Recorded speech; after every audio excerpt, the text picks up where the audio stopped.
I want to jump to the two guys who it's not going to be before we talk about anyone who it might be, and that is Mike McDaniel and Brian Daboll.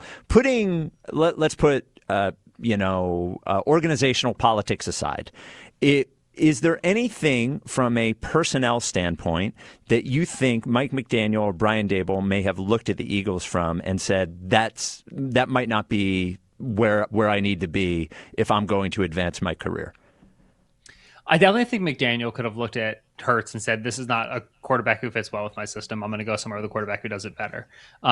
Which I like.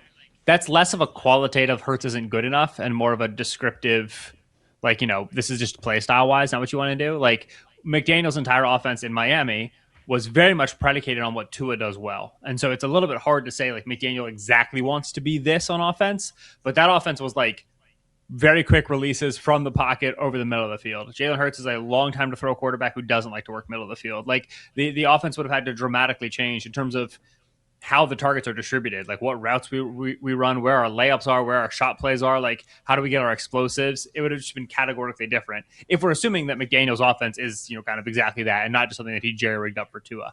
And so I think if you put truth serum in Mike McDaniel's coffee this morning, he would say, yeah, Eagles were just never attractive to me because of the quarterback relative to certainly, Justin Herbert with the Chargers, but also Baker Mayfield with the Buccaneers or Cam Ward with the Titans, who are just faster release guys who work more from the pocket comfortably than Hurts does.